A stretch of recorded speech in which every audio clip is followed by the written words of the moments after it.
Écoute, je suis super content de t'avoir sur le podcast. Ouais, quand je pense à toi, je pense au mec des systèmes, le systems guy. T'es quelqu'un de très structuré et on va en parler. Qu'est-ce que ça veut dire que, tu vois, réfléchir en système, organiser sa vie en système, organiser son business en système. Commençons par ça. Euh, Pourquoi penser en système, c'est important, à la fois d'un point de vue personnel, d'un point de vue business, et comment tu appliques ça dans ta vie? Alors pourquoi c'est important? Je dirais que la raison principale, c'est que le monde est fait de systèmes. Qu'on le veuille ou non, tout est fait de systèmes. Tu vois, on est entouré de systèmes, que ce soit tu vois, les systèmes qu'on retrouve dans la nature. Là, quand on parle de business, par exemple, un business est fait de systèmes. Quand on parle d'un organisme, un organisme est fait de systèmes. Là, quand on parle de ce qui est social, on a de l'interaction entre différentes entités qui sont aussi des systèmes. Donc en soi, le monde est fait de systèmes, mais le problème c'est que en tant qu'être humain, on a un biais cognitif qui fait qu'on souvent perçoit le monde ou on analyse le monde à travers les éléments des systèmes et pas les interactions qu'on peut retrouver entre les différents Ok. systèmes. Genre un peu des éléments isolés en quelque sorte, tu vois, On a un biais sur ce qu'on voit, quoi. sur ce qu'on voit et sur la manière dont on analyse, tu vois, les choses. Tu vois, par exemple, on va analyser, si on parle par exemple d'améliorer un système, par exemple, j'ai envie d'améliorer mes performances physiques au sport, par exemple, tu Mhm. vois. Je vais considérer parfois la performance physique comme étant isolée, alors qu'en soi, c'est pas isolé. Tu as un certain nombre de choses qui ont un impact sur mes performances physiques, mais auxquelles je vais pas forcément penser au tout début. Quand je vais penser aux performances physiques, par exemple, au début, je vais dire, OK, je vais penser à mon endurance, ma force physique, ainsi de suite. Mais t'as pas que ça. Tu as aussi ta santé mentale qui peut avoir un impact, par exemple, Mhm. sur tes performances physiques. Bien sûr, ton alimentation, et ainsi de suite. Et donc, le system thinking ou l'approche où tu commences à voir le monde à travers les interactions qui existent entre les différents systèmes, ça te permet d'avoir une perception qui est plus juste de ce que le monde est réellement. Et donc par la suite de pouvoir l'impacter et l'influencer d'une meilleure manière. Comment on pourrait définir ce que c'est un système? Est-ce que c'est, tu le vois comme input-output, ou peut-être donner un exemple de système pour vraiment avoir une bonne idée? Ce qui est intéressant, c'est qu'il y a une théorie derrière ça, justement, c'est ce qu'on appelle le systems thinking. Et un système, en son essence, si on reprend les différents éléments qui constituent un système, on a justement ce qu'on appelle des éléments. Hmm. On a les interactions entre les différents éléments. Et chaque système a un objectif, a purpose. Et, euh, et l'objectif d'un système, ça peut être l'objectif qu'on aimerait qu'il ait, mais souvent on définit l'objectif d'un système comme ce qu'il fait réellement en quelque Hmm. sorte. C'est-à-dire qu'on peut avoir par exemple un objectif qui est différent de ce que fait le système réellement, mais the purpose, l'objectif de ce système, c'est ce qu'il fait réellement. Donc on a des éléments, on a une interaction entre les différents éléments, et on a du coup, ce système évolue d'une certaine manière, donc il va dans un sens, on peut l'analyser, on peut le rationaliser en quelque sorte. Comment tu as découvert ces concepts? Qu'est-ce qui t'a... C'est quoi l'histoire qui t'a mené à ces concepts?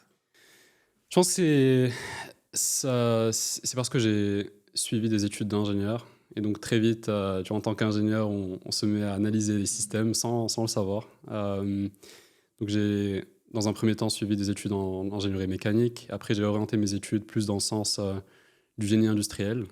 Et le génie industriel, c'est une discipline justement d'analyse de systèmes industriels. Mhm. Et donc, ça faisait beaucoup de sens pour moi, du coup, de commencer à analyser, du coup, les systèmes et comment ils interagissent entre eux, comment pouvoir, du coup, les impacter. Et, et par la suite, ça a mené à un intérêt pour une discipline spécifique en génie industriel qu'on appelle le lean management, dans laquelle, du coup, je me suis spécialisé, qui est très orienté système.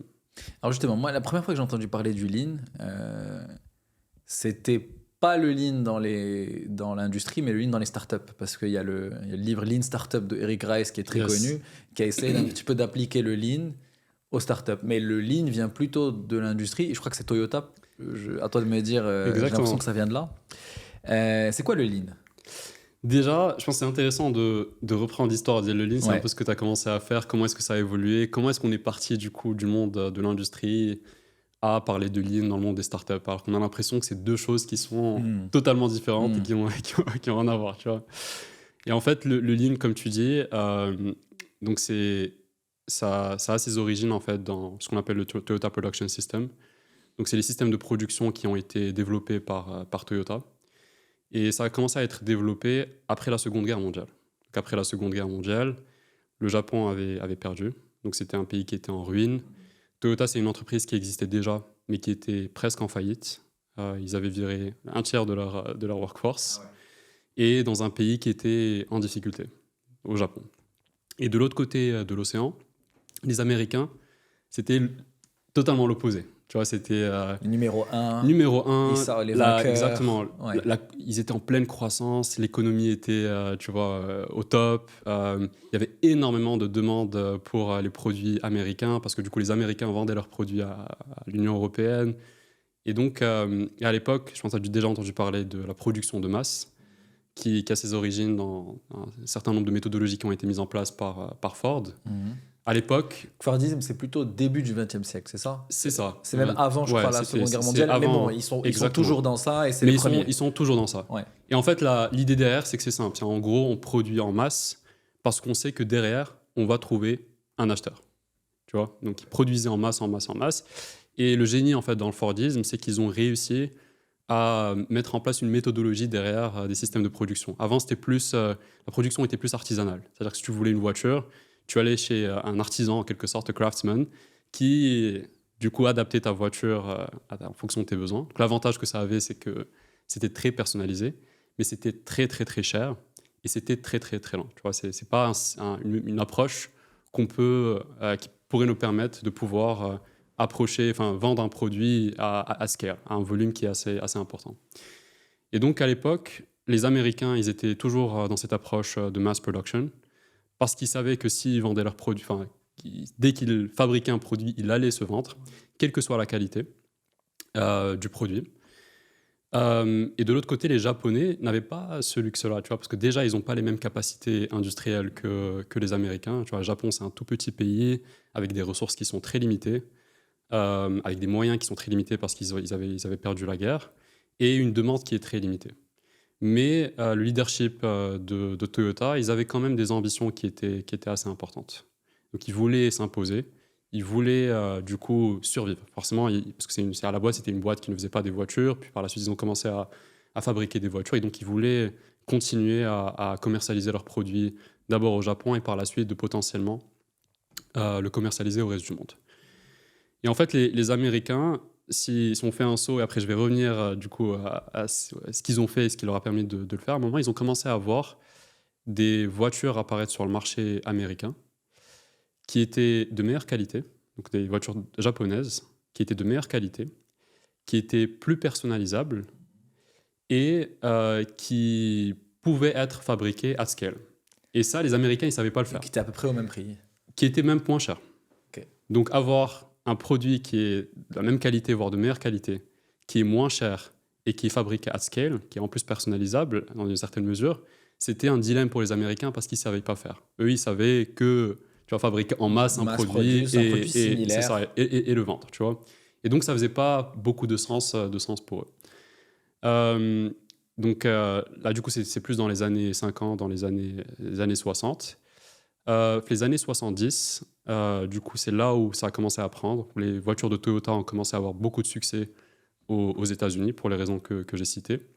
Et c'est à ce moment-là aussi où il y a eu la crise de pétrole, où les entreprises américaines ont pris un coup, un bon coup, non négligeable, tu vois, parce que du coup, le carburant était beaucoup plus cher, parce que les gens avaient beaucoup de moyens.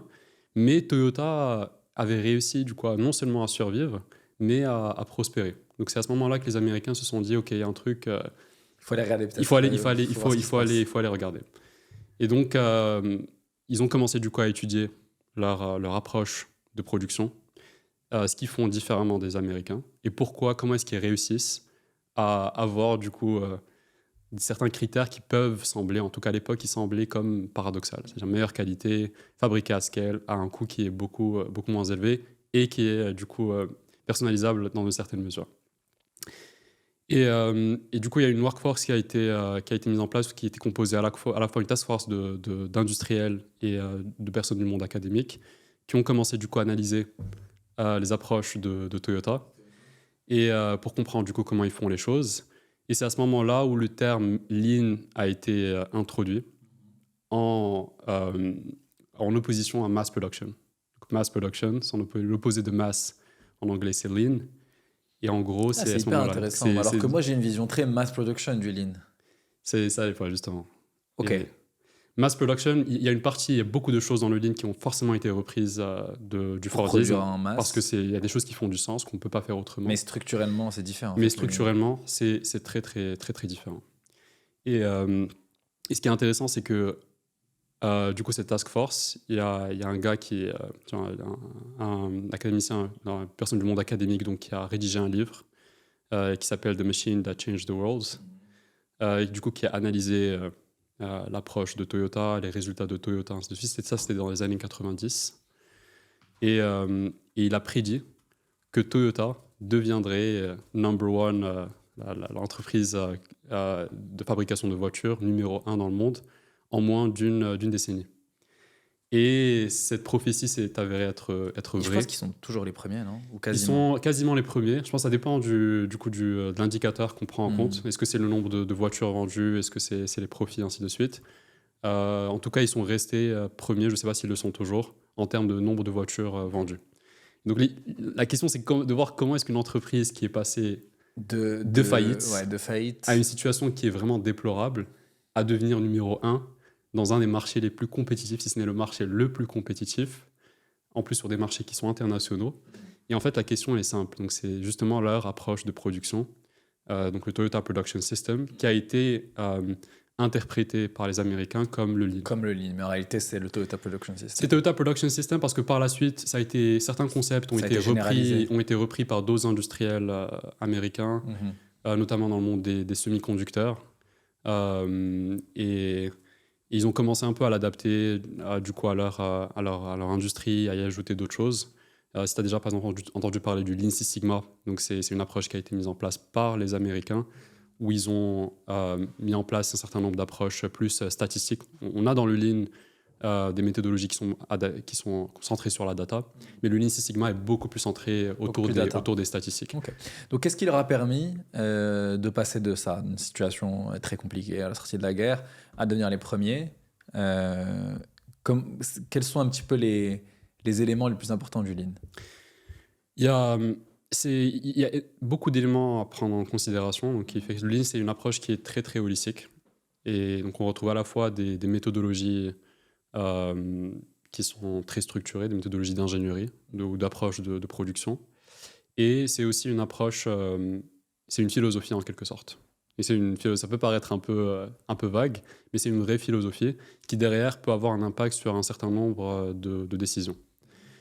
Et si je donne quelques exemples, par exemple, le fait que Toyota était dans une situation où ils ne pouvaient pas juste produire en masse parce qu'ils savaient que la voiture qu'ils allaient produire allait être commercialisée, allait être vendue, ils étaient obligés de trouver un moyen de ne fabriquer que ce qu'ils sont sûrs de vendre. Donc plutôt que de fabriquer dans une approche push, et là tu mets en place énormément de stock, et parce que tu sais que tu vas forcément pouvoir découler ton stock, eux ils étaient dans une approche où ils essayaient au maximum de mettre en place du coup une ligne de production qui était en pool, en flux tiers. Qui était en pool, c'est-à-dire? En pool, c'est-à-dire que enfin, dès qu'on a une demande du client, dès qu'on sait à ce moment-là, on produit parce qu'on sait qu'on est capable de le vendre.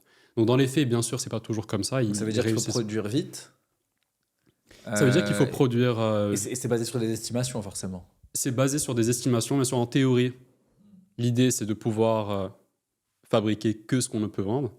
Mais bien sûr, dans les faits, on peut pas, parce que il suffit pas de cliquer sur un bouton pour pouvoir vendre le produit, enfin commencer à fabriquer le produit. Mais justement, c'est une philosophie qui derrière a donné mis en place du coup cette approche de production. Donc ça, c'est ce qu'on appelle le just-in-time. Et donc c'est une approche qui est totalement différente de ce que les Américains faisaient. Pour justement pouvoir le mettre en place, il y a un certain nombre de méthodologies qui ont été mises en place, comme par exemple le Kanban par exemple, qui a été introduit justement en industrie, qui plus tard a été repris. Le Kanban, pour la gestion des projets? Le Kanban, c'est une manière, c'est exactement ça, donc ça a été repris plus tard en gestion de projet. Ça vient de là? Ça vient du Lean. C'est-à-dire qu'on imagine par exemple qu'on a une ligne de production, et on imagine qu'on a, on va dire un ticket par exemple en fin de production. On dit ok, le client a besoin de telle voiture par exemple. On sait que pour produire telle voiture, on est obligé d'utiliser un certain nombre de matériaux, une certaine quantité de matériaux, ainsi de suite. Et donc pour pouvoir fabriquer du coup ces pièces, du coup ça va déclencher d'autres parties de la ligne de production et ainsi de suite, tu vois. Et donc en théorie, normalement, si on n'a pas de demande, on n'est pas censé du coup fabriquer. Je fais une petite pause dans cet épisode pour te parler de mes amis et partenaires TapTapSend que j'utilise personnellement et qui soutient NextWave depuis le début. Si tu habites en dehors du Maroc, tu dois absolument connaître TapTapSend. J'ai personnellement vécu 10 ans en France et comme tous les Marocains qui habitent à l'étranger, j'ai voulu envoyer de l'argent vers le Maroc. Certains veulent soutenir des proches, certains veulent épargner au Maroc ou investir leur argent, mais dans tous les cas, dans ces moments-là, on recherche 3 choses: rapidité, simplicité et le moins de frais possible. C'est ce que propose TapTapSend. Il permet d'envoyer de l'argent vers le Maroc depuis une trentaine de pays dans le monde. Et ce qui m'a convaincu, c'est que les transferts bancaires sont gratuits. En gros, leur modèle, c'est une petite marge sur le taux de change et ils sont transparents et compétitifs. Ils proposent un des meilleurs taux du marché. Donc si vous voulez envoyer de l'argent vers le Maroc, ne réfléchissez pas et téléchargez l'application TapTapSend. Vous pourrez transférer votre argent vers des comptes bancaires, mais aussi vers Cash Plus ou AfaCash. Si vous venez de notre part, vous recevrez un cadeau lors de votre inscription. Par exemple, 15 € depuis la France ou 25 $ depuis les États-Unis. Donc téléchargez l'application TapTapSend et utilisez le code NEXTWAVE. Je vous remets en description toutes les infos. Vous êtes déjà des centaines à avoir utilisé l'application et certains m'ont remercié pour la recommandation. Et j'aimerais à mon tour remercier l'équipe TapTapSend de me soutenir depuis le début de NextWave. Et sur ce, on peut reprendre l'épisode. Donc le Lean, c'est une discipline qui du coup utilise des systèmes. On a commencé à parler un peu de systèmes, mais qui est un petit peu différente et qui est partie de l'industrie, mais qui peut être appliquée dans d'autres domaines. Si on prend le point de vue perso, et on reviendra ensuite aux entreprises, j'ai lu un super article que tu as écrit il y a quelques années, écrit en 2020, et le titre c'est My Pursuit of Living a Lean Life, ma poursuite pour vivre une vie lean. Donc appliquer un petit peu le lean à sa propre vie. Ça semble étonnant parce que tu vois, on parle d'industrie et de chaîne de production, mais comment est-ce qu'on peut appliquer ça à sa vie personnelle? C'est une très bonne question et c'est un point qui a beaucoup d'importance pour moi parce que c'est un sujet qui m'a pendant très longtemps intéressé et qui continue à m'intéresser. En fait, c'est à l'époque quand j'ai commencé du coup à travailler sur ce sujet-là, j'étais à l'époque encore, je faisais encore mes études et je suivais des formations sur le Lean, en particulier sur le Lean Six Sigma. Et dans la théorie du Lean et du Lean Six Sigma, on introduit le Lean. Le Lean s'applique différemment en fonction du niveau dans lequel on applique dans une entreprise. Et je vais revenir par la suite au côté personnel parce que tu vas voir que les deux sont liés. Donc, souvent, on peut rationaliser une organisation, une entreprise sur 3 niveaux. Tu as le niveau exécutif, tu as un niveau managérial et tu as un niveau plus d'exécution, un niveau plus ouvrier, on va dire. Si on parle par exemple d'une... Opérateur, exactement. Ou exécution. Exactement. Et en fait, le Lean est appliqué différemment en fonction du niveau qu'on traite. Donc, si on est sur le niveau exécutif, là, l'idée, c'est de s'assurer du coup qu'on prenne les bonnes décisions. Donc, c'est plus une question de mettre en place des systèmes, de mettre en place des systèmes de production, ainsi de suite. L'idée derrière, c'est de pouvoir prendre des bonnes décisions. Quand on est au niveau managérial, l'idée, c'est de pouvoir mettre en place les bonnes ressources et de s'assurer que ces ressources soient... C'est-à-dire bien utiliser les ressources et les mettre au bon endroit. Exactement. Pour mettre en place une stratégie qui va répondre aux décisions prises par l'exécutif au-dessus. Exactement, okay. Exactement. Et donc, c'est là où on retrouve le corps de métier, de supply chain, de chef de production. Priorisation, et ainsi de stratégisation, utilisation de ressources. Exactement.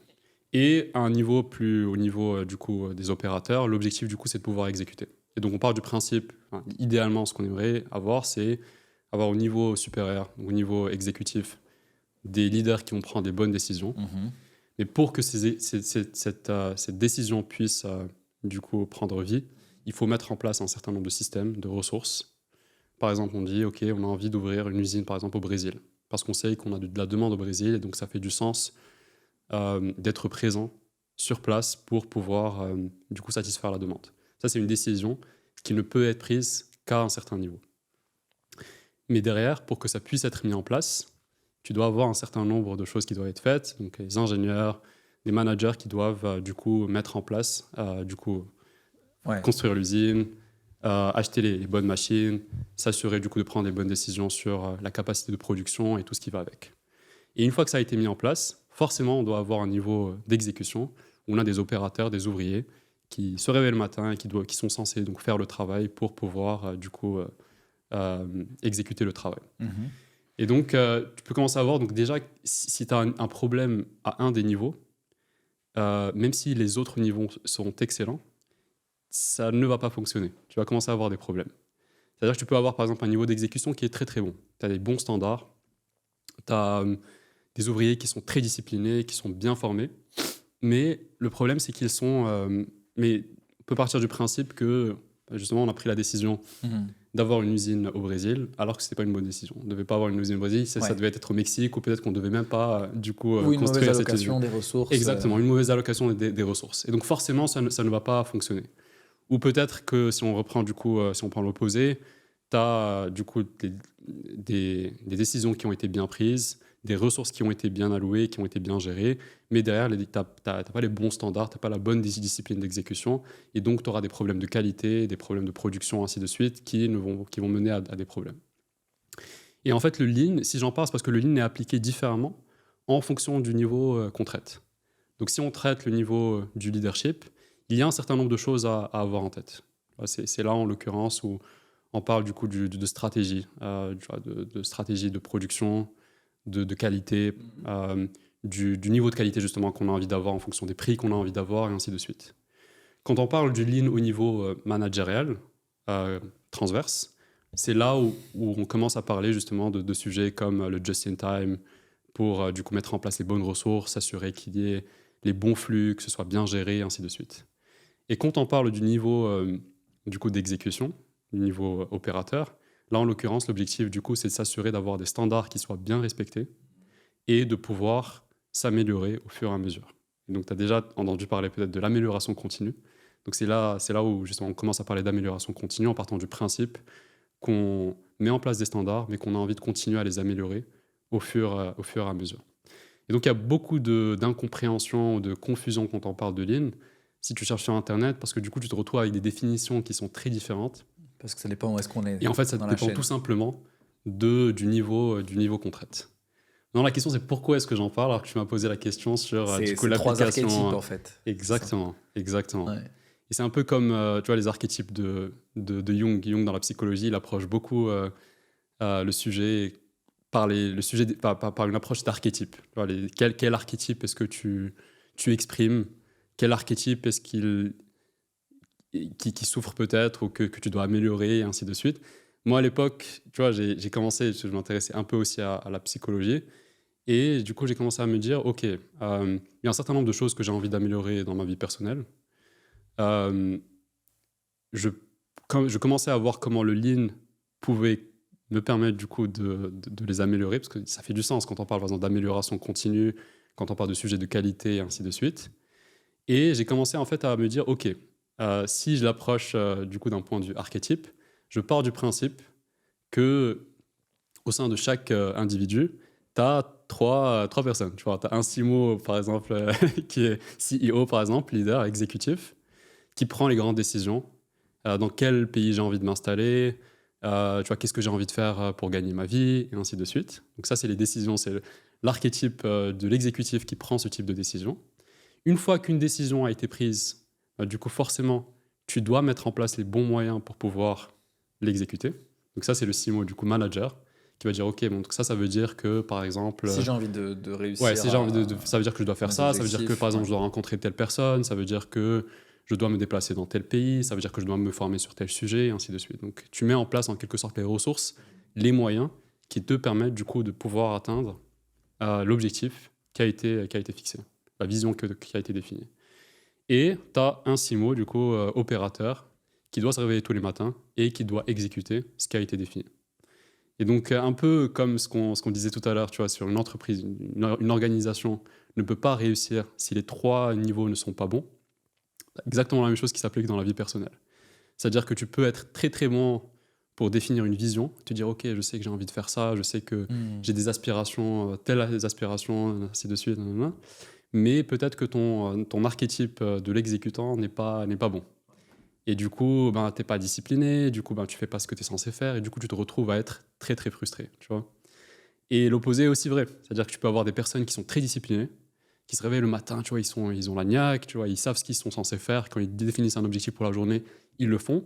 Mais par contre, il manque tu vois, cette vision long terme. Il manque tu vois, le côté un peu plus stratège, il faut se dire, OK, qu'est-ce qui fait du sens, tu vois. Et donc, c'est un peu ça. Quand tu as envie d'améliorer ta vie, de pouvoir être en quelque sorte tu vois, épanoui, il faut que tu le traites aux 3 niveaux et il faut que tu sois conscient de la manière dont tu peux du coup l'approcher.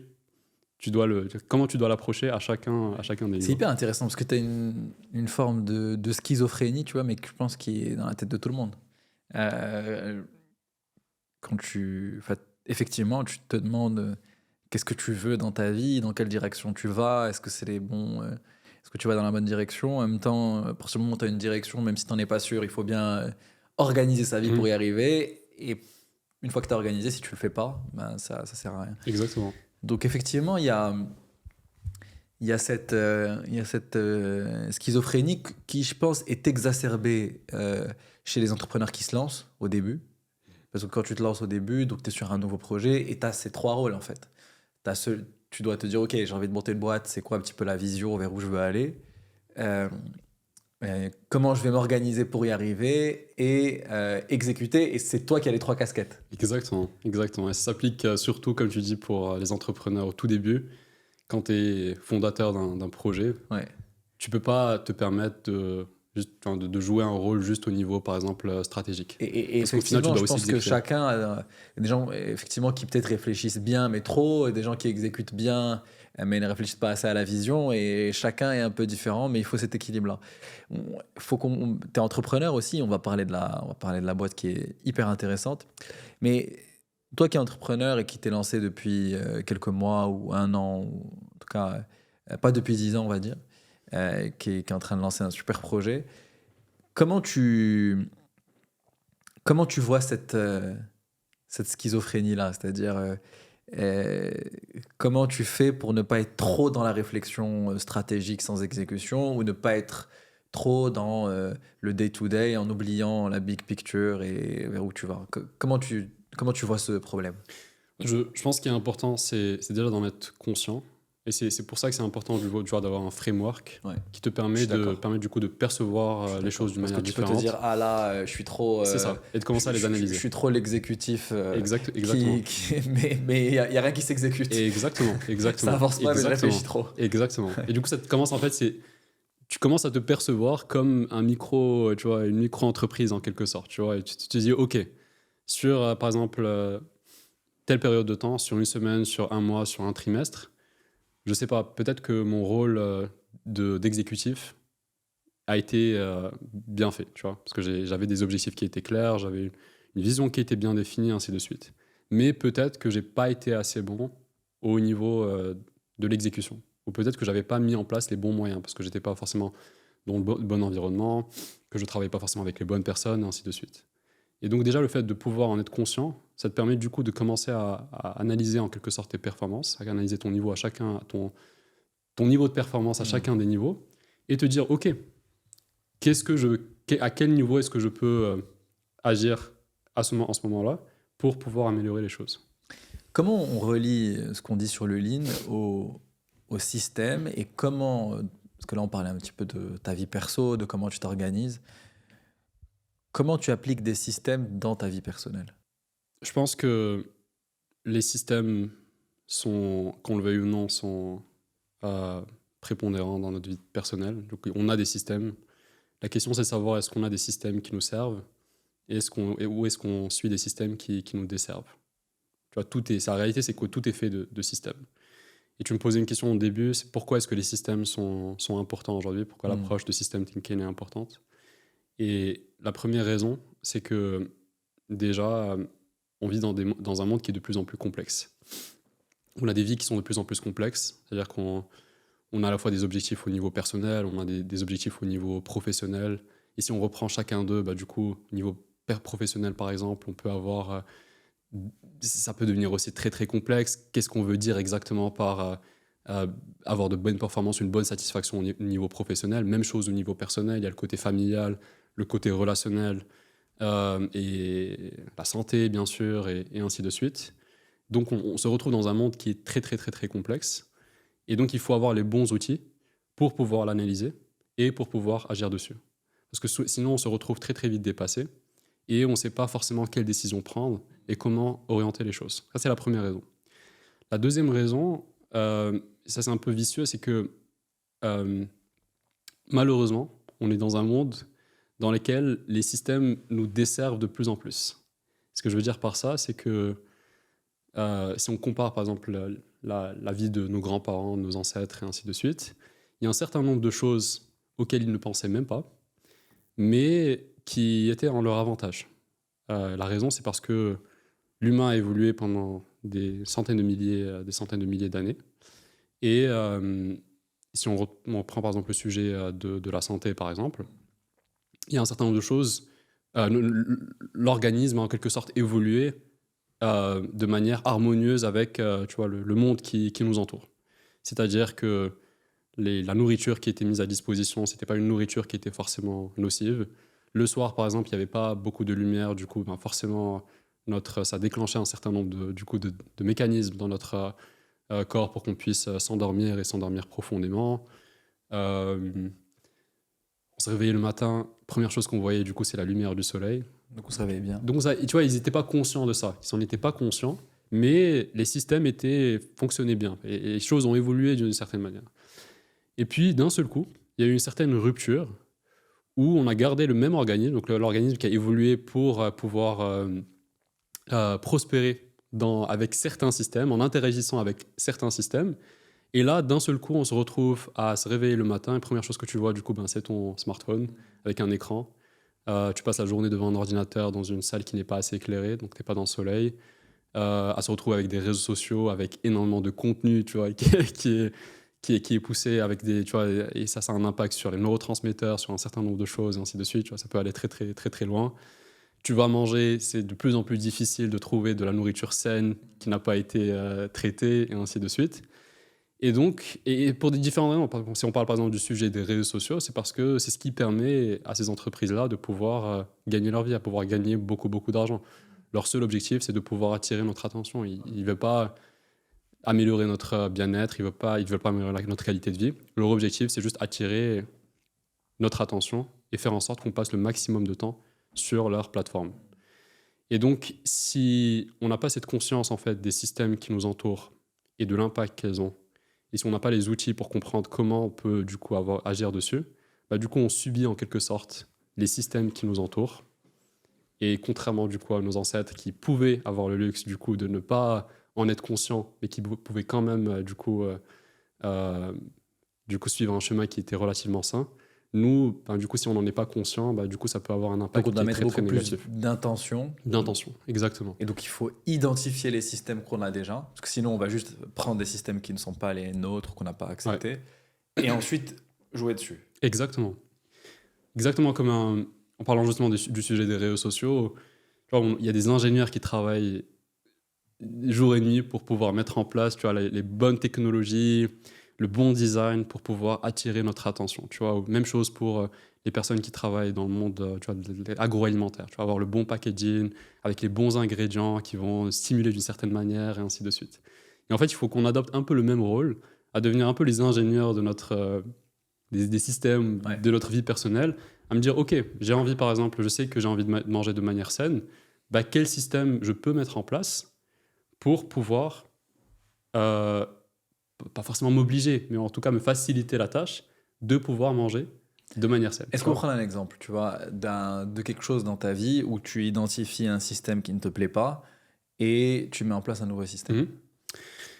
Un exemple qui me vient en tête, c'est l'exemple, je pense, du sommeil. Mhm. Je pense que c'est un point qui est assez important parce que le sommeil, du coup, ça a un impact direct sur notre santé, sur notre santé mentale, sur nos performances et ainsi de suite. Et justement, le sommeil, tu vois, je te parlais tout à l'heure du fait que les systèmes ne sont pas isolés, qu'ils interagissent entre Bien eux. sûr. Donc forcément, si j'ai C'est vrai qu'il y a envie, plein de choses. exactement, si j'ai envie d'améliorer, par exemple, ma qualité de vie et que je ne dors pas bien, bah forcément, il y aura un problème, tu vois. Donc je sais que si j'améliore mon sommeil, la qualité de mon sommeil, bah, du coup, ça va avoir un impact sur beaucoup d'autres aspects de ma vie. Je vais pouvoir mieux réfléchir, peut-être prendre de meilleures décisions, être juste bien dans ma peau et ainsi de suite. Et donc le sommeil, je pense que c'est un bon exemple parce que c'est quelque chose qui, en fonction des personnes, qui peut être assez fragile, qui peut être impacté par différents paramètres, par ce qu'on mange, par ce qu'on fait juste avant, par notre exposition à la lumière et ainsi de suite. Et donc si on part du principe qu'on a quelqu'un, par exemple, qui ne fait pas attention à son sommeil, par exemple, qui n'a pas une approche systems thinking, qui n'en est pas conscient, qui en tout cas n'a pas décidé de l'améliorer. En fait, il va un peu suivre le chemin of least resistance, le chemin le plus facile en quelque sorte. C'est-à-dire déjà, le soir, tu sais pas à quelle heure dormir. Tu te dis, ok, ben c'est en fonction Ouais, quand je du suis fatigué. feeling, et quand je suis fatigué. Sauf que quand tu es fatigué, ça peut être à 21h, comme ça peut être à 22h, comme ça peut être à 3h du matin, tu vois. Et donc, tu peux te retrouver avec une variabilité qui est très, très, très importante, tu vois. Donc déjà, il y a ça. Aussi, tu vas pas mettre en place les bons euh, standards, je sais pas si c'est le bon mot, mais en tout cas, les bonnes pratiques, les bonnes habitudes pour pouvoir faire ce qui est censé améliorer la qualité de ton sommeil. C'est-à-dire que tu vas te retrouver, par exemple, le soir, à scroller, je sais pas, sur les réseaux sociaux, par exemple, parce que c'est le plus simple, parce ils ont été designés de manière très ingénieuse pour pouvoir, du coup, nous pousser à passer beaucoup de temps dessus. En fin de journée, tu es très fatigué, tu as passé la journée à travailler, donc tu as beaucoup moins, du coup, de discipline, en quelque sorte, et donc tu vois pas le temps passer. Et encore une fois, ça a un impact négatif sur ton sommeil. T'as envie de manger quelque chose, tu ouvres le frigo, première chose que tu vois, c'est, je sais pas, une glace par exemple, tu vois, sucré, ok, tu prends. Encore une fois, ça peut avoir un impact négatif sur ton sommeil, tu vois. Donc c'est un certain nombre de paramètres qui peuvent paraître comme étant négligeables, mais qui ne le sont pas vraiment, parce que chaque décision aura un impact. Et du coup, c'est difficile de changer tes systèmes, mais une fois que tu les as changés, tu y réfléchis plus. Et c'est aussi un objectif. Et donc, ça se fait. C'est tout l'objectif. L'objectif d'un système, et surtout dans la vie personnelle, bien sûr aussi dans la vie professionnelle en industrie, c'est que tu puisses laisser dans une certaine mesure la machine tourner. Exactement. Et en fait, c'est pour ça que je pense que on parle beaucoup de discipline. Il faut être discipliné. Et je pense que dans une certaine mesure, bien sûr qu'il faut être discipliné. Mais la discipline a une limite. Parce qu'au final, on est des humains, on a des défauts. Si on est dans un environnement qui ne nous facilite pas la discipline, bah forcément, on va finir par craquer, tu vois. Alors que si tu as pris les bonnes décisions, si tu as mis en place les bons systèmes justement dans ta vie personnelle pour rendre le chemin qui est sain beaucoup plus facile que celui qui est nocif. Et rendre celui nocif très difficile. Exactement. Et c'est là où du coup ça commence à devenir... Peut-être que la personne tu pars du principe que tu es la personne la moins disciplinée et tu te dis, ok, comment est-ce que je peux faire en sorte que même en étant moins discipliné, même en étant fatigué, je puisse prendre les pire bonnes... outcome soit quand même... Exactement, les bonnes décisions. Et si on prend l'exemple, tu vois, j'ai donné un peu la partie négative, du coup, de quelqu'un qui ne suit pas les bons systèmes, bah, quelqu'un qui le fait va se dire, ok, je sais par exemple que j'ai envie de me réveiller, je sais pas, à 6h du matin. Donc, ok, je dois me réveiller, je dois dormir par exemple à 22h. Donc, et je sais que j'ai besoin de tel nombre d'heures ou je sais pas, de minutes pour pouvoir me préparer, ainsi de suite. Ok, je sais que telle activité a un impact négatif sur la qualité de mon sommeil. Donc, comment est-ce que je peux soit l'enlever, soit mettre en place des frictions qui vont le rendre beaucoup plus difficile, tu vois. Et donc, il y a une infinité d'approches ou de méthodologies, tu vois. On peut parler, par exemple, des sujets de t'as toute la théorie qu'il y a derrière la gestion des habitudes, ainsi de suite, parce que les deux sont forcément liés. Oui, c'est relié, parce que forcément, si tu changes des systèmes, tu changes des habitudes qui sont ancrées. Ouais, exactement. Donc, il y a même quand tu as identifié le système, et encore une fois, dans la vie personnelle ou dans les entreprises, si tu identifies un problème, tu as quand même des choses qu'on a l'habitude de faire. Donc, comment tu casses un peu cette habitude pour mettre en place le nouveau système? Ouais. Et bon courage d'avoir les bonnes habitudes quand tu es dans un mauvais environnement. C'est Tu vois, impossible. Ouais. T'as un frigo qui est rempli de coca, de glace, de je sais pas quoi, tu vois, et tu t'es dit, ok, j'ai envie, tu vois, d'améliorer mes performances physiques, mais si derrière, du coup, t'as que des choses qui, tu vois, première chose que tu vois en ouvrant le frigo, c'est ça. Ou si par exemple tu te dis, ok, je vais faire du sport, mais tu t'inscris dans une salle de sport qui est à 3 heures de chez toi, tu vois, peut-être que tu vas le faire une fois, deux fois, mais il y a tellement de friction que tu vas finir par ne pas le faire, en fait. Ouais. Et souvent aussi, je pense qu'on veut changer d'habitude ou de système, on se met la barre tellement haute qu'on se décourage. Ouais. Il y a aussi une approche de le faire petit à petit. Et ça m'amène aussi juste à un sujet qui est très relié au Lean. Ouais. Il y a un sujet, un terme dont tu as peut-être déjà entendu parler, qui s'appelle Kaizen. Oui, j'ai entendu parler. C'est dans le film de. Je sais plus comment il s'appelle. Ouais. Le film sur le Mont Blanc. Mais Ouais. je connais pas bien le concept. C'est possible, mais en gros, c'est un terme justement qui découle, enfin qui a été développé dans le monde de l'industrie, Ouais. en particulier justement par les Japonais avec le Toyota Production System. C'est un terme qui est japonais. Et c'est un principe qui est assez simple.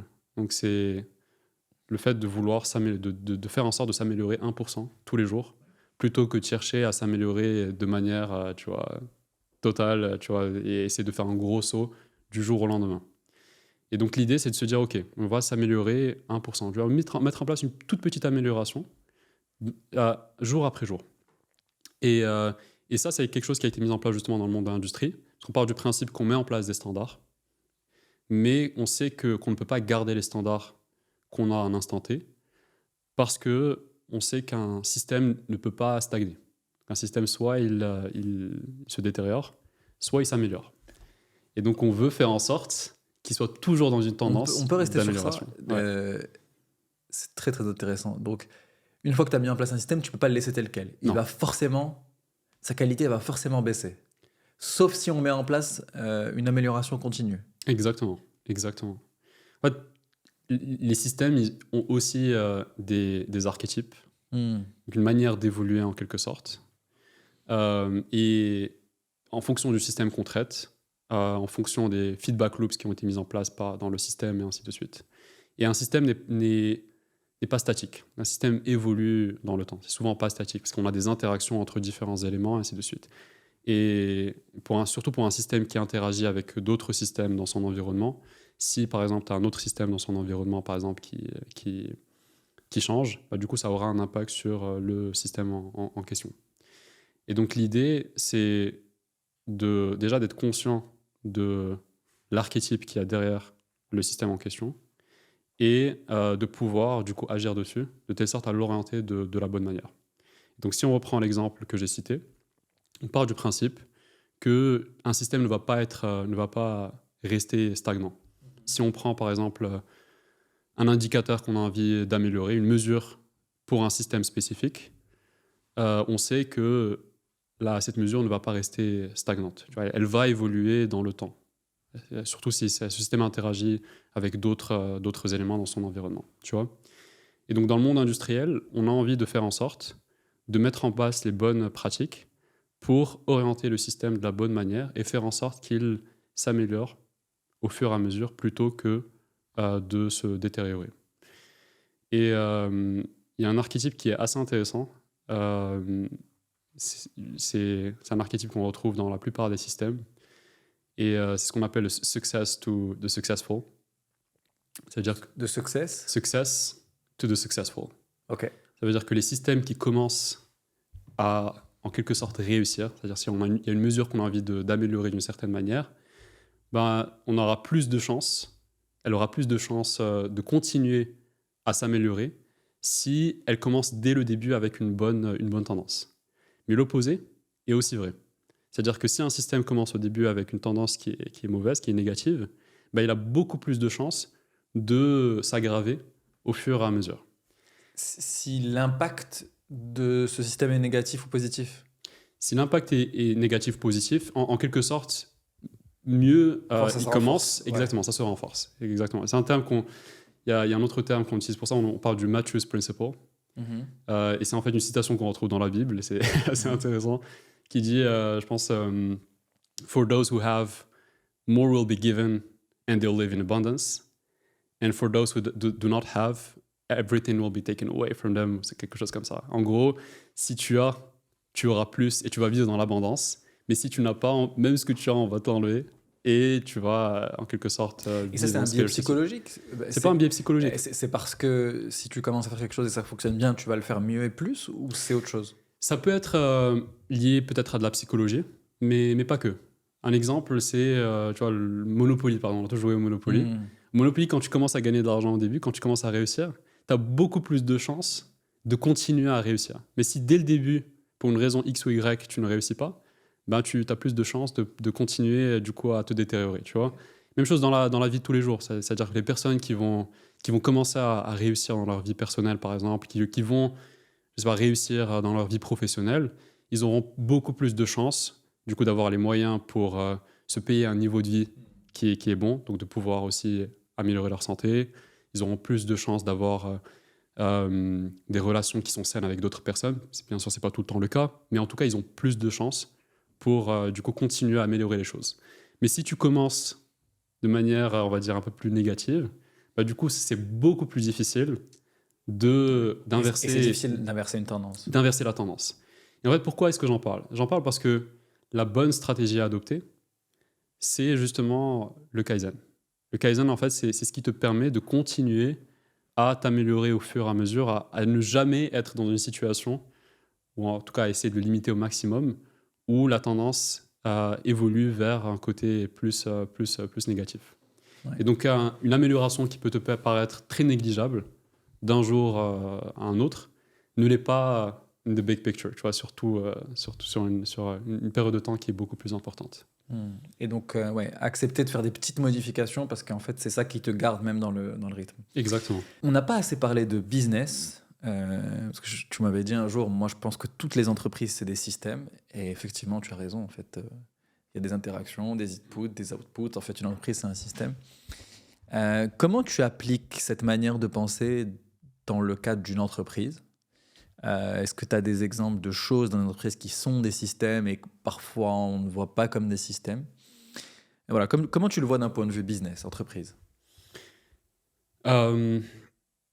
J'essaye d'analyser, dans mon cas par exemple, quand je travaille sur mon projet, j'essaye justement au maximum de pouvoir avoir une perception du contexte global et de voir quels sont les différents systèmes qui sont mis en place, quelles sont leurs performances et comment je peux agir dessus.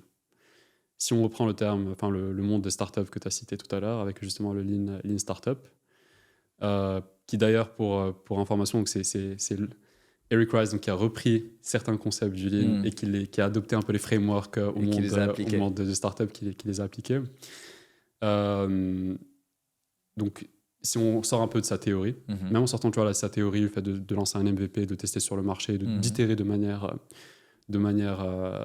graduelle, incrémentale, souvent, quand on suit un peu les conseils dans le monde des startups, on se rend compte qu'ils sont souvent orientés sur des éléments isolés, encore une fois. C'est-à-dire qu'on entend beaucoup parler, par exemple, pour les startups, du fait de lancer un MVP. MVP, c'est la version la plus simple du ça. produit, mais on te motive à plutôt la sortir vite pour avoir Exactement. des retours des du marché et la faire évoluer. Exactement. Donc très rapidement, commencer à avoir des retours, très rapidement, commencer à avoir de la data que tu peux commencer à utiliser. Et le problème, c'est qu'on le voit, mais on le voit en dehors du reste. Exactement.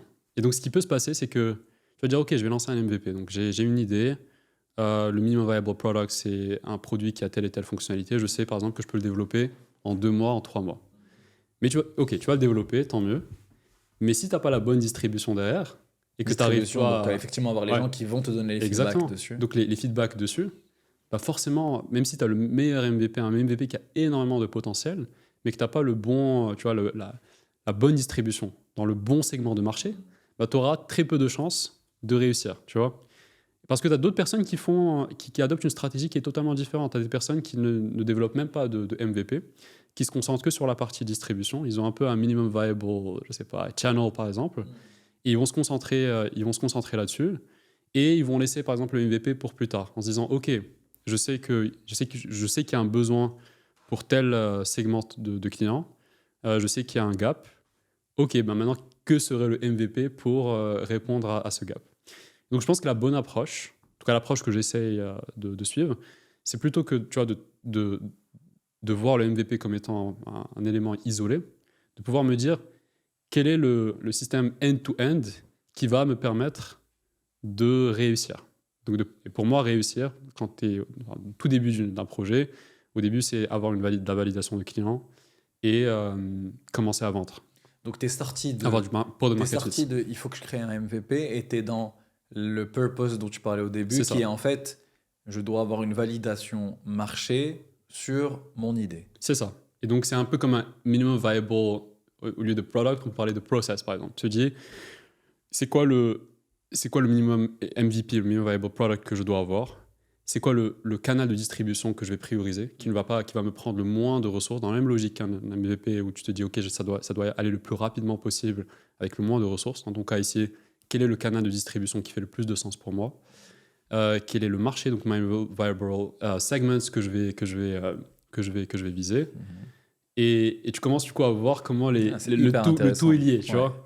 Et en fait, le piège dans lequel je pense beaucoup d'entrepreneurs tombent, c'est la sursimplification. Sursimplification, où ils se concentrent sur un seul élément, et après, peut-être que ça ne va pas fonctionner, ils vont se dire, ouais, mon MVP n'a pas réussi. Mais en fait, peut-être que c'est pas ton MVP qui a réussi. C'est peut-être le mauvais segment, la mauvaise distribution. Ou pas la distribution. Ou le mauvais message qui a été communiqué, ainsi de suite. Et donc, bien sûr, les décisions importantes restent à prendre, mais au moins, encore une fois, tu as les bons frameworks, tu as une perception qui est beaucoup plus juste de la réalité. Donc, plutôt que voir chaque élément, donc là on parle startup, je lance une startup aujourd'hui, plutôt que voir chaque élément tout seul, ou business, mais en tout cas je lance un business, chaque élément tout seul, je vais le voir comme un système avec des éléments reliés qui est forcément une suite, pas forcément. C'est pas toujours une chaîne de valeur, c'est-à-dire que ça peut être des éléments qui sont reliés d'une manière différente. Ils sont forcément reliés, d'une manière ou d'une autre. Et alors, tu te focuses sur ça en même temps ou parce que en même temps quand tu te dis ok, j'ai plein d'éléments, mais est-ce que j'ai pas toujours un élément qui est le plus important au moment T? C'est-à-dire, est-ce que tu n'as pas toujours, tu vois, tu peux avoir les clients, le produit, le marketing, je sais pas quoi d'autre, mais tu te dis ok, tout ça c'est important, mais là aujourd'hui quand je me réveille, en fait, il ne manque pas, il faut pas que j'améliore le produit, il faut que je trouve les clients. Donc, tu vois, est-ce que tu te focuses élément par élément? Oui, c'est exactement la bonne manière de le faire. Il y a une théorie qui est derrière, c'est ce qu'on appelle the theory of constraints. Ok. Théorie des contraintes. Ouais, Hormozy parle tout le temps de ça. Ouais. C'est les bottlenecks en gros. Exact. Bottleneck, ça va un peu plus loin que le sujet des bottlenecks, parce que dans le monde de l'industrie, ça peut être un bottleneck, mais c'est pas forcément qu'un bottleneck. Contrainte, c'est plus large que bottleneck? C'est plus large. Un bottleneck peut être une contrainte, mais une contrainte n'est pas forcément un bottleneck. Et c'est une théorie qui a été mise en place par un chercheur qui s'appelle Eliyahu Goldratt, un livre qui est très connu qui s'appelle The Goal, qui a introduit du coup cette théorie au un public plus large.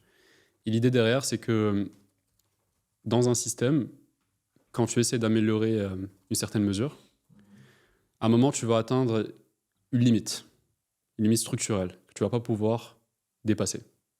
Et la seule manière de pouvoir dépasser cette limite, pouvoir améliorer le système, c'est de lever la contrainte qui limite ce système. Donc tu pars du principe que tu as toujours une contrainte qui va limiter ce système. Par exemple, si on reprend le sujet justement des bottlenecks, des goulots d'étranglement, tu arrives à un certain niveau dans ta ligne de production, tu as un certain niveau, un cycle time, un lead time ou un tag time, pardon, où tu as des produits qui sortent à une certaine fréquence de ta ligne de production, mais tu te dis, OK, j'ai envie de faire plus. Donc, tu as atteint une limite. Et donc, l'objectif par la suite, c'est d'aller chercher la bonne contrainte qui limite l'ensemble de ton goulot de ta ligne de production. Et si tu améliores ce goulot d'étranglement, bah derrière, ça va améliorer l'ensemble de la chaîne de valeur. Tu vois. Donc, la contrainte, comme tu le vois, tu as un objectif t'arrives pas à aller plus loin, tu es en dessous de ton objectif, t'arrives pas à aller plus loin, il faut aller identifier quelle est la contrainte. Quelle est la contrainte? Et c'est quoi les types de contraintes que tu peux avoir? Un très très bon exemple, c'est celui que tu as cité tout à l'heure. C'est-à-dire que tu lances une startup, un projet, tu t'es dit, OK, mon objectif, par exemple, c'est atteindre le product market fit. Ça peut vouloir dire différentes choses, mais on part du principe que c'est avoir de la validation des gens qui sont prêts à payer pour mon produit. Je lance un produit sur le marché, avoir du coup un retour. Je sais que sur 100 personnes qui voient mon produit, personnes qui sont qualifiées, clients qui sont qualifiés, je sais que je vais pouvoir le vendre, je sais pas, à 20% ou à 30% de ces clients-là. Et comme tu dis, en fait, tu sais que tu n'as pas que le produit. Le produit, c'est une constituante qui est bien sûr très importante, mais il n'y a pas que ça. Tu as aussi la distribution, tu as aussi bien sûr le marketing qui est derrière. Si tu fais du sales, ben aussi c'est comment est-ce que tu gères tes sales. Ça peut être le SAV, un certain nombre de choses. C'est intéressant parce que ça te donne un focus en fait. Ouais. C'est-à-dire que tu peux te dire. Tu vois, c'est difficile en général lorsque tu as un objectif et que tu as plusieurs manières d'y arriver, tu es un peu perdu. Là, ce que tu dis, c'est que tu vas te dire j'ai un objectif, j'ai une seule contrainte et je vais travailler que sur Exactement. ça jusqu'à trouver une nouvelle contrainte. Exactement. Et je vais aller au bout de ça. Exactement. Et ça a plein d'implications. Ça veut dire, par exemple, je sais pas, tu parlais de canal de distribution, peut-être que tu as un canal qui fonctionne. Plutôt qu'aller faire un autre canal, il vaut peut-être mieux arriver à la prochaine contrainte sur ce canal-là. Exactement. Donc, y aller à fond jusqu'au bout. Quoi. Exactement. Et c'est une question de focus, en fait. Parce que souvent, en tant qu'entrepreneur, on a envie de faire beaucoup de choses. Tu te dis, OK, je charbonne, I'm a hard worker, je dois tout améliorer. Mais en fait, si tu te mets à tout améliorer, du coup, tu vas dissiper ta concentration sur beaucoup de choses, mais ça aura très, très peu d'impact au final. Alors que la bonne approche, c'est de dire, OK, peut-être que mon produit n'est pas parfait aujourd'hui. Je sais qu'il y a des choses à améliorer. Mais je sais que ce n'est pas ma contrainte. Je sais que aujourd'hui, la contrainte que j'ai, c'est tout simplement une question de distribution. Mon produit n'est pas présenté à une audience qui est assez large. Et donc aujourd'hui, mon focus, c'est de résoudre ce problème-là. Déjà, améliorer le sujet de distribution. Je sais que je réussis à présenter mon produit. Et là, par la suite, on part du principe que tu as réussi à le faire. Donc tu trouves le bon canal de distribution, tu réussis à le systématiser, tu réussis à l'automatiser, ainsi de suite. OK. Et à un moment, tu commences à avoir des retours, des clients qui te disent « Ok, intéressant, mais on a un problème avec ton produit parce qu'il y a telle et telle fonctionnalité qui ne fonctionne pas, ou il y a un bug. » Bref. Là, je te dis « Ok, j'ai résolu le problème de distribution. C'est plus le problème, c'est le produit. Donc, tu vas résoudre ton produit. Donc, tu vas résoudre des problèmes relatifs à ton produit, à la qualité de ton produit. Et peut-être que tu vas réussir à le faire. Tu vas sortir une nouvelle fonctionnalité qui aura par la suite un impact sur le succès de ton produit parce que ça va intéresser plus de personnes. Mais là, peut-être que tu vas atteindre une autre contrainte qui peut être technique aussi. Peut-être que tu n'as pas les bonnes technologies derrière pour pouvoir encaisser un certain nombre de demandes, un certain nombre de visites, je sais pas, sur ton site ou de personnes qui utilisent ton produit. Donc là, la contrainte est au niveau technique parce que du coup, il y a boom, shutdown, ça fonctionne plus. Donc là, ça devient ton focus, tu vois. Et donc, ça ne veut pas dire que tu ne vas pas continuer à travailler sur les autres sujets. Tu vas continuer, bien sûr, à travailler sur les autres sujets. Parce qu'encore une fois, tu dois assurer au maximum au moins une stagnation, même si, enfin, au mieux, une amélioration incrémentale, tu vois. Donc, tu vas continuer à améliorer ton produit. C'est juste que ce n'est pas ton focus. Ce n'est pas là où tu vas mettre le plus d'énergie, parce que tu sais que ce n'est pas ce qui va mener au plus d'impact. Et ça implique qu'il faut réussir quand même à avoir de la clarté, tu vois. Ouais. Pour moi, c'est aussi ça la difficulté, c'est qu'il faut avoir une clarté d'esprit sur ce que tu es en train de faire, sur la manière de le faire et sur la chose la plus importante pour le faire. Et donc, même si on dit qu'il faut faire ça, je trouve ça très difficile d'avoir cette clarté-là, tu vois, qui est presque en amont, en fait. C'est vrai, mais c'est ce qui différencie de bons entrepreneurs d'entrepreneurs qui sont moins bons. Mais c'est un talent, c'est aussi une compétence qui peut être développée. C'est juste qu'on n'a pas été formé forcément à le faire. Et encore une fois, on a des biais cognitifs qui nous poussent à ne pas le faire. Mais si on a les bons frameworks, si on a les bons outils, et si on prend justement l'habitude d'analyser les choses de cette manière, c'est ce qui nous permet derrière de pouvoir prioriser de la bonne manière. Si on prend un exemple d'application de cette réflexion à un système sur une partie de l'entreprise, tu prends l'exemple par exemple des sales, tu vois, de la vente. Est-ce que tu peux expliquer un peu comment toi tu peux transformer le fait de trouver des clients en un système ? Comment tu vois les choses ? Ouais. Déjà, il faut toujours commencer par une situation actuelle. Déjà, l'objectif, c'est de comprendre où est-ce qu'on en est en quelque sorte. Ok, tu vois, il faut voir On a déjà, toujours quelque chose qui est déjà mis en place. déjà mis en place. On part du principe qu'il y a une entreprise qui est déjà existante, une entreprise qui a déjà été lancée, donc il y a déjà des choses qui ont été mises en place. Donc l'objectif, c'est pas de venir du jour au lendemain et de tout changer. C'est la pire manière de faire les choses, tu vois. Donc il faut toujours partir du principe qu'on améliore ce qui... On garde ce qui fonctionne bien, après on cherche à améliorer ce qui ne fonctionne pas. Et après, il faut aussi savoir quels sont les indicateurs, les mesures qu'on a envie d'améliorer. Et là-dessus, il y a un point qui est très important, c'est qu'il ne faut jamais choisir une seule mesure, un seul indicateur. Parce que si on se met à optimiser un seul indicateur, bah, on réussira à optimiser cet indicateur, mais derrière, ça va avoir un impact qui sera peut-être négatif Sur tout le reste. sur tout le reste. Et ce qu'on ne veut pas forcément. Exemple, Exemple, si je produis, je sais pas, un produit, et tu vois, je me dis, OK, l'indicateur, si je priorise que la qualité du produit, ça bah, sera en soi, lent. je peux mettre beaucoup de ressources sur la qualité du produit, mais ça va impacter le coût, par exemple. Tu vois, le produit sera beaucoup plus cher que ce que le client est prêt de payer pour. Et forcément, c'est une mauvaise chose, tu vois. Par exemple, tu vois, dans Sales ou dans le sujet de produit, par exemple, souvent, il y en a qui se concentrent que sur le churn, par exemple, faire en sorte qu'il y ait moins de personnes qui partent, tu vois. Donc, tu peux optimiser ton produit, tu le suroptimiser en quelque sorte pour améliorer tes indicateurs de churn, mais derrière, ça peut avoir d'autres impacts qui sont négatifs, tu vois. Et en fait, l'antidote à ça, c'est d'avoir une image un peu plus complète, en ayant des indicateurs qui se complètent. Et tu peux avoir un indicateur qui est principal. Souvent, pour une entreprise, c'est les revenus. On a envie d'améliorer les revenus, tu vois. Mais tu dois garder une vue sur un certain nombre d'autres indicateurs pour faire en sorte qu'ils ne dépassent pas une certaine limite ou qu'ils n'aillent pas au-dessous d'une certaine limite. Ok. Une entreprise, par exemple, si on parle tu vois, justement de maximiser les revenus, peut-être que je peux maximiser les revenus sur une période de temps, mais derrière, j'ai des pratiques qui ne sont pas forcément éthiques. Donc sur le court terme, je vends beaucoup parce que je fais du marketing qui est très prometteur. Tu vois, je vends des choses, je fais du marketing, tu vois, sur des sujets que je ne réussirais pas forcément à délivrer aux clients.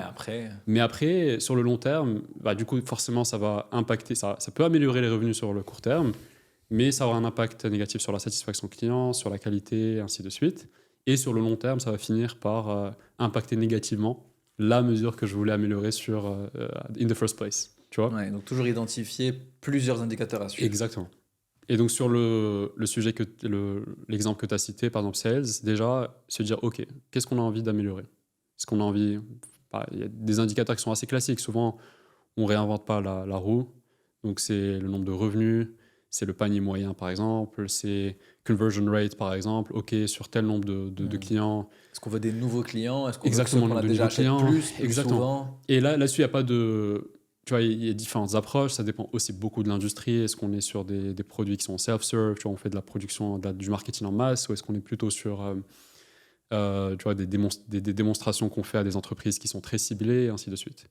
Et donc, on met en place, on suit ces différents indicateurs pour voir comment les choses ont évolué sur une certaine période de temps. Et déjà, en commençant à analyser, du coup, ces mesures-là, on peut commencer à voir, là, on a potentiellement des problèmes. Donc là, on commence à voir peut-être un indicateur qui n'est pas au top, qui peut être optimisé, et ainsi de suite. On se dit, OK, notre focus, c'est sur le conversion rate, par exemple. On sait qu'on réussit en fait à présenter le produit aux clients, mais on ne réussit pas en fait à les convertir. Et derrière, ça peut être un sujet, par exemple, de sales. Peut-être que nos sales n'ont pas la bonne manière, du coup, de présenter le produit. Peut-être qu'on ne le présente pas au bon client, et du coup, c'est un sujet de marketing. Peut-être qu'on le market au mauvais segment. Bref, ça peut être un certain nombre de choses, tu vois. Et donc, souvent, ce qu'on cherche à faire, c'est d'améliorer, du coup, améliorer les choses sur un périmètre qui est très réduit pour tester les hypothèses. Et ça, c'est une approche qui est purement, tu vois, lean. Tu vois, souvent, c'est comme ça qu'on fait les choses. C'est une approche qui est très scientifique. Et on a des hypothèses qui peuvent découler parfois de l'intuition, mais souvent en fait de l'analyse de données. Et on approche de manière scientifique. On le teste sur un périmètre réduit. et on essaie de voir si ça va forcément améliorer les choses. Sur le sujet de sales, par exemple, j'ai une équipe de 10 salesmen, par exemple. Je vais peut-être changer le script pour un salesman ou 2 salesmen, tu vois. Et là, je vais me dire, OK, est-ce que ça va améliorer les choses? Est-ce qu'en changeant le script, je réussis à améliorer mon conversion rate, par exemple? Bien sûr, tu dois toujours suivre les choses, tu vois. Et donc là, tu commences à voir des retours. Peut-être que tu pensais que c'était le script, mais au final, c'est pas le script, c'est autre chose, tu vois. Et une fois que tu valides les hypothèses, c'est à ce moment-là où tu peux te dire, OK, là, je peux le généraliser sur, du coup, le reste. Donc tu vas toujours identifier quelque chose, le tester pendant un certain temps sur une partie et ensuite regarder les résultats et le généraliser. Toujours du temps long. C'est en tout cas pour des améliorations qui sont complexes, oui. Pour des améliorations qui le sont moins, sur des améliorations qui sont très obvious, tu vois. Très rapide. Très rapide. Là, bien sûr, on va pas passer des mois à le faire. On sait que ça va mener un certain impact. On peut le tester rapidement et l'implémenter rapidement. Et aussi, souvent, l'impact est aussi minime. Si derrière, ça ne fonctionne pas, on peut très vite revenir à ce qui se faisait avant. On va revenir à l'épisode dans quelques secondes, mais juste avant, je voulais vous parler de quelque chose. Personnellement, j'adore regarder quelles sont les dernières startups qui se lancent au Maroc, mais on n'a pas toujours le temps de rester informé. Donc on a décidé de réunir toutes les startups à ne pas rater dans la Next Wave Startup List. Si vous êtes entrepreneur, si vous cherchez des idées, ou si vous êtes juste curieux et voulez savoir ce qu'il se passe au Maroc, c'est pour vous. Vous pouvez accéder à la liste sur startuplist.nextwave.ma. Je vous mets le lien exact dans la description. Et sur ce, on peut revenir à l'épisode. Il y a un autre sujet dont on a pas mal parlé ensemble, c'est le sujet de l'IA, qui t'intéresse beaucoup et que tu suis depuis un moment. Et l'IA, ça change un peu notre manière de travailler. C'est un petit peu relié au sujet des process, parce que tu m'as déjà dit qu'en fait, l'IA, ça peut pas t'aider si tu n'as pas déjà des bons process, si tu n'as pas identifié tes process. Donc, comment l'IA peut changer un petit peu notre manière de travailler et pourquoi est-ce que ça ne suffit pas? Pourquoi est-ce qu'il faut quand même avoir les bons process pour le faire? En fait, l'IA, l'intelligence artificielle, on entend beaucoup parler dernièrement depuis du coup des ChatGPT Moments. Mais c'est un sujet qui n'est pas récent. L'IA, l'intelligence artificielle, c'est une technologie qui existe depuis déjà plusieurs années, qui a déjà été adoptée par plusieurs entreprises sur des verticales spécifiques. Donc, beaucoup d'entreprises faisaient du machine learning, du computer vision sur du coup des verticales spécifiques. Mais c'était destiné en quelque sorte à select few, tu vois, quelques entreprises qui avaient les moyens, qui avaient les ressources pour pouvoir du coup injecter du capital là-dedans, pour pouvoir recruter les bonnes équipes et ainsi de suite. Et le côté révolutionnaire en fait de ce qu'on a pu vivre avec ChatGPT, c'est que ça l'a rendu mainstream. Du jour au lendemain, une technologie qui était destinée qu'à quelques organisations avec énormément de moyens est devenue accessible à tout le monde, que tu sois à New York ou à Nairobi ou peu importe. Et avec des modèles qui sont même beaucoup plus puissants que ce qui se faisait avant, qui sont aussi beaucoup plus puissants, rapides et qui peuvent faire différentes choses. Ils peuvent jongler entre computer vision et LLM et ainsi de suite. Donc ça s'est beaucoup généralisé. Donc c'est à ce moment-là où les gens ont pris conscience du pouvoir de l'IA. Ils ont pu en quelque sorte le toucher et expérimenter le côté magique en fait du sujet. Donc forcément, du jour au lendemain, ça a changé notre manière de travailler, notre manière de résoudre certains problèmes, et ainsi de suite. Mais pour les entreprises, là où l'IA était avant un avantage compétitif, elle l'est de moins en moins.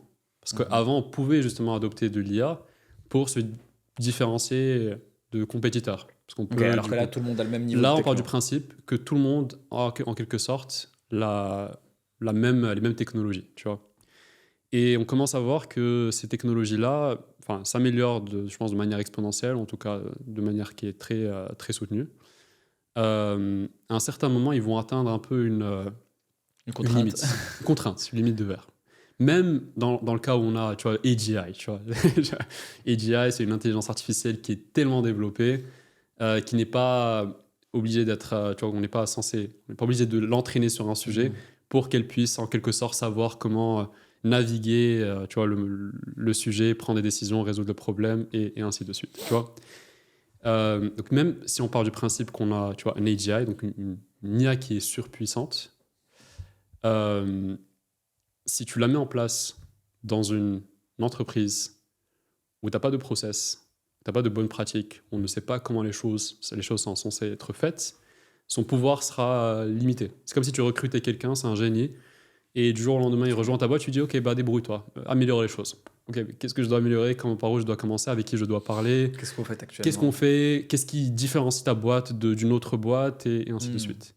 Mais si tu as les bons process, si tu as les bons systèmes, tu vois, si tu as mis les choses à plat et qui sont bien structurés, bien faits, et ainsi de suite, même sans parler des GI, avec les modèles qu'on a aujourd'hui, tu peux aller très, très, très, très, très loin, tu vois. Il y a aujourd'hui beaucoup de personnes, justement, qui travaillent sur des agents autonomes, qui peuvent remplacer certaines fonctions humaines. Mais pour que les agents sont déjà très puissants. Tu vois, il y a beaucoup de choses qu'ils peuvent déjà faire. Mais il y a une partie de l'équation qui est encore manquante et ce qui est propre à ton entreprise, tu vois, à ta manière de faire les Donc, choses. c'est créer le contexte, l'information de ton entreprise De ton entreprise. pour ensuite pouvoir potentiellement utiliser de l'IA, mais Et derrière, et de lui donner le bon contexte. C'est ça. Et derrière, tu peux même, si tu le fais bien, en théorie, tu peux même plus tard juste plugger une IA et elle comprendra quoi faire parce qu'elle a accès à de l'information propriétaire qui est spécifique à ton entreprise. Ok, et ça veut dire storer de l'information et écrire les process qui sont impliqués dans l'entreprise. Ça peut être écrire des process, mais aussi avoir la logique, qu'on puisse comprendre quelle est la logique qui est derrière. Tu vois, quand on parle de process, il y a des process qui sont très opérationnels, qui se font à un niveau, tu vois, sur des cycles de temps qui sont très très très courts, et tu as des process qui sont beaucoup plus transverses. Tu dis, ok, on commence par ça, puis on fait ça.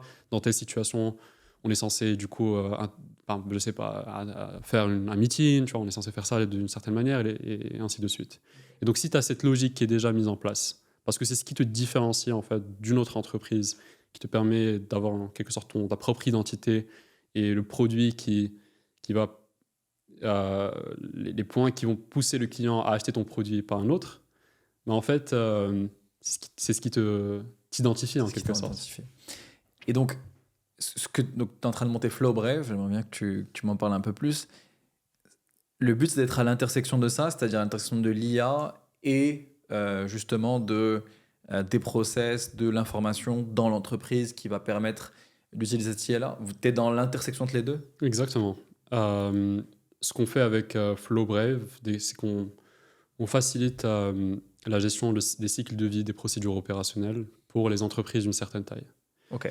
Donc les procédures opérationnelles, ce sont des procédures, SOPs en anglais, qui sont censées, qui définissent du coup un process, une manière de faire les choses. Et derrière, c'est ce qui permet du coup de pouvoir avoir un certain niveau de performance. C'est ce qui permet également de pouvoir respecter certaines contraintes de conformité, par exemple. Quand on parle de conformité, c'est un sujet qui est purement process. Ouais. Dès qu'on n'applique plus un process, on est plus conforme. On est plus conforme, c'est tout le principe.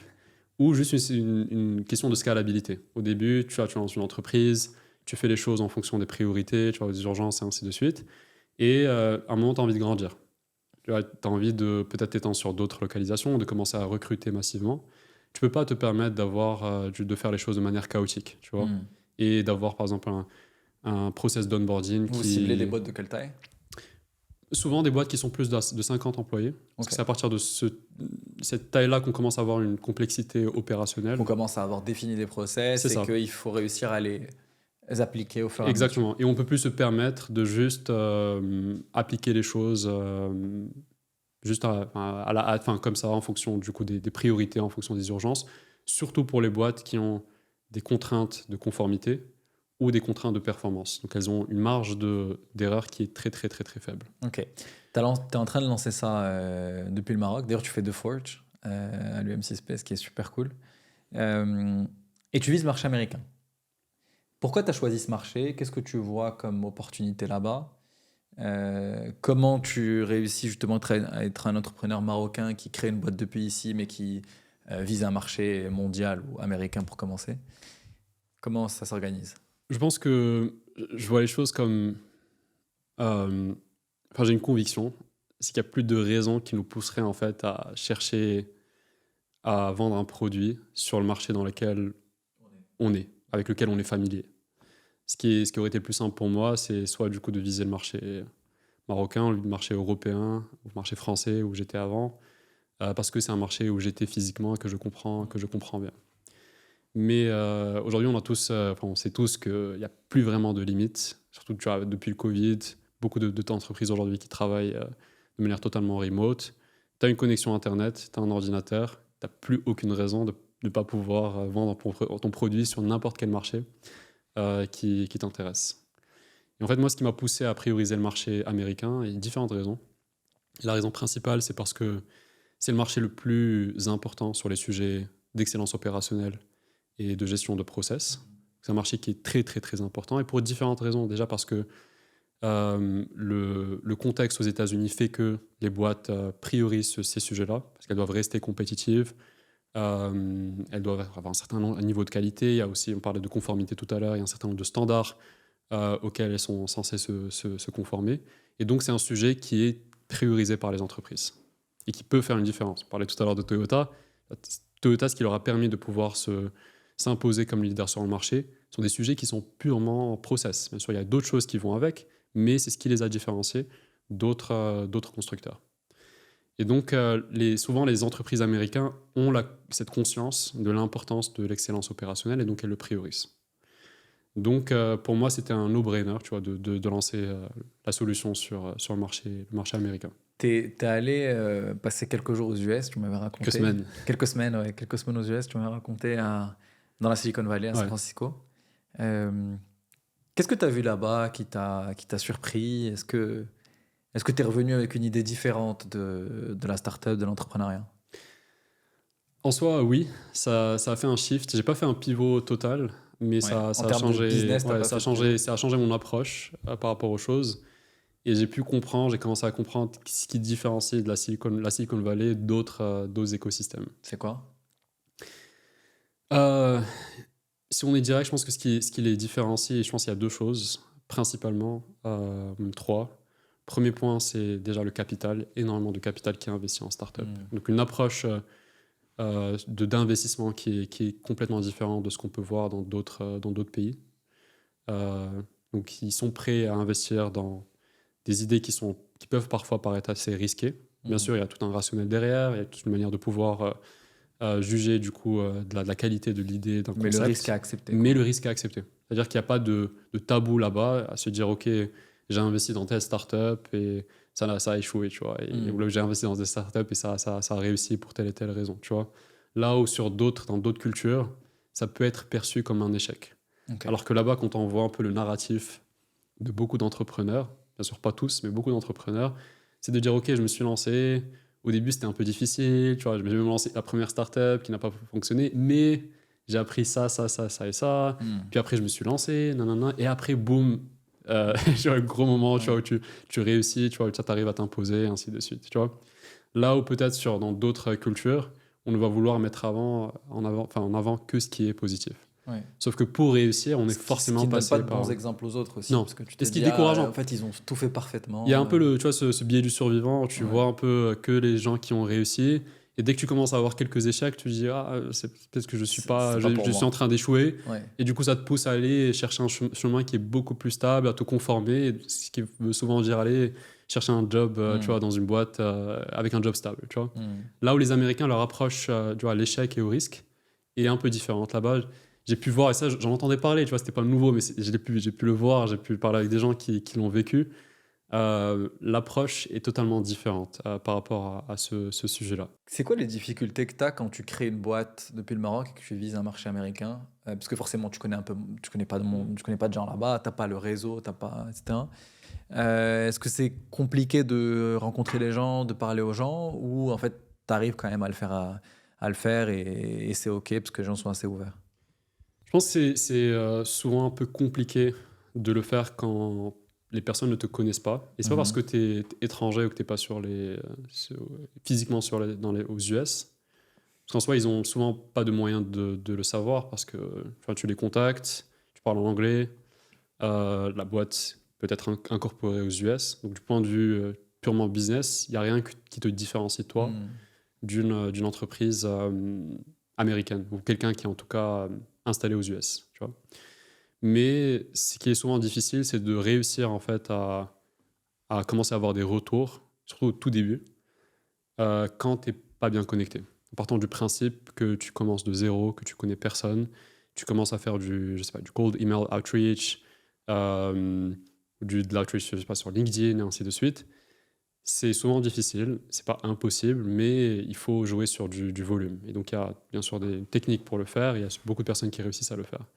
Et donc, souvent, ce qui est recommandé, c'est de chercher à être introduit à travers des personnes que tu as dans ton réseau.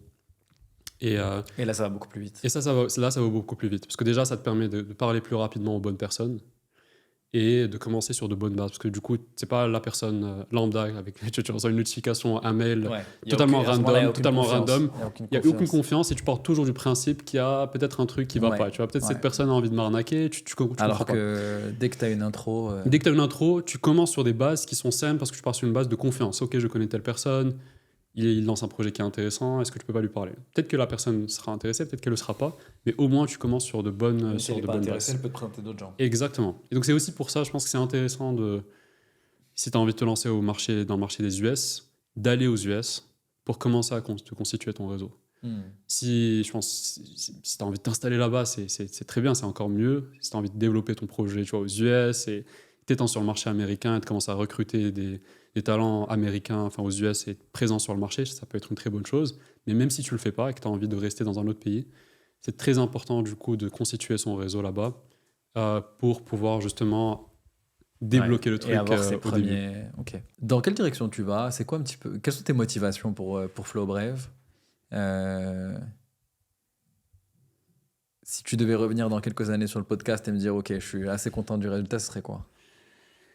C'est assez difficile à dire parce que aujourd'hui, je suis très focus sur une période de temps qui est beaucoup plus courte. Parce que je suis plus en mode à me dire, OK, je dois non seulement survivre, mais réussir à atteindre certains milestones sur le court terme. J'ai des ambitions qui sont très importantes pour ce projet. Mais c'est des choses que j'ai envie de définir de manière incrémentale, en fonction des milestones que je vais pouvoir atteindre. Et donc aujourd'hui, on a déjà développé la première version du produit qu'on est en train de tester avec quelques entreprises. Donc c'est pas encore disponible sur le marché. Et donc forcément, l'objectif, c'est de continuer à valider le positionnement, de voir s'il y a des choses qu'on doit adapter avant de faire un go-to-market plus important. D'itérer avec les premiers. C'est ça. Et derrière, dès que tu fais ton go-to-market, comme toutes les entreprises, l'idée du coup, c'est d'avoir des signaux très forts de product market fit. Souvent, ça veut dire que tu as un certain niveau d'ARR que tu dois atteindre, parce que ça montre qu'il y a un vrai intérêt pour ton produit. Donc, une fois que tu réussis, souvent, l'objectif au tout début, c'est 1 million d'ARR, mais ça peut aussi être moins, ça peut être plus dans certains d'autres cas. Une fois que tu débloques ce milestone, c'est là où tu te dis, OK, maintenant, what is the next step, tu vois? Et donc, ça se fait de manière graduelle. Bien sûr. Donc, je pense qu'il faut savoir quelle est la direction dans laquelle tu vas. Un peu comme, tu vois, je pense à une métaphore, une image que j'ai trouvée assez intéressante de Paul Graham, qui parlait plutôt d'idéation, mais qui peut aussi s'appliquer à ce contexte. Quand il parlait d'idéation, souvent, on a l'impression qu'on doit définir une idée très précise de ce qu'on a envie de faire, du produit qu'on a envie d'avoir dans 10 ans. Et du coup, tu passes beaucoup de temps à planifier le truc, tu vois, à travailler dessus. Et là, tu dis, OK, j'ai la direction précise, là, je peux commencer à travailler. Mais souvent, ce n'est pas la bonne manière de faire les choses. Et la raison, c'est que tellement de paramètres qui peuvent changer dans le futur que tu as très, très peu de chances de définir du coup, le positionnement de manière exacte dès le début.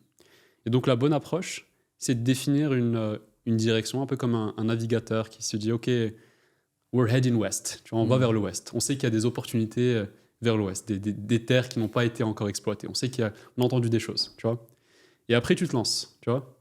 Et au fur et à mesure de ton avancement, tu t'adaptes. Tu commences à voir, tu te dis « OK, je sais pas, je commence à voir des oiseaux arriver par là, donc ça veut dire qu'il y a peut-être du coup une terre de ce côté, et donc tu t'adaptes. » Et au final, tu vas finir par atteindre une position qui sera la bonne après une certaine période de temps, mais peut-être que tu n'aurais pas eu de moyen de définir du coup cette position exacte. Ouais, tu n'avais pas toute l'information.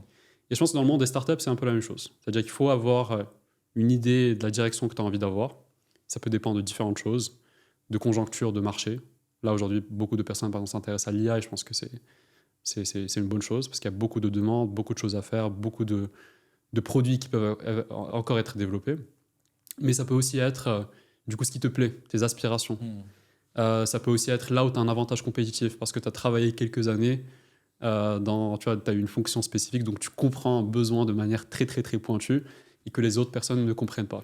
Et tu commences à avoir des idées du produit. Tu te dis, OK, je vais avoir telle et telle fonctionnalité, je vais le résoudre de cette manière, ainsi de suite. Mais il faut très vite se lancer et il faut très vite essayer du coup d'atteindre le prochain milestone qui te permet du coup d'avoir assez de data, assez d'informations, de pouvoir prendre une bonne décision et de définir du coup la prochaine itération La prochaine étape. et de faire au fur et à mesure. Contrainte par contrainte. Exactement. Yacine, merci beaucoup. C'était un plaisir de discuter avec toi. Je te souhaite beaucoup de succès avec FlowBrave. Je suis sûr que tu vas réussir justement à bien définir étape par étape et réussir à accomplir ta vision. Et en tout cas, merci beaucoup pour cette discussion. Merci Simo, c'était un plaisir. Merci beaucoup d'avoir écouté cet épisode jusqu'au bout. Si vous avez aimé cet épisode, partagez-le autour de vous, abonnez-vous à la chaîne. Et comme vous le savez, on est sur YouTube, mais aussi sur Spotify et Apple Podcasts. Donc partagez Next Wave autour de vous pour nous aider à faire connaître ces podcasts.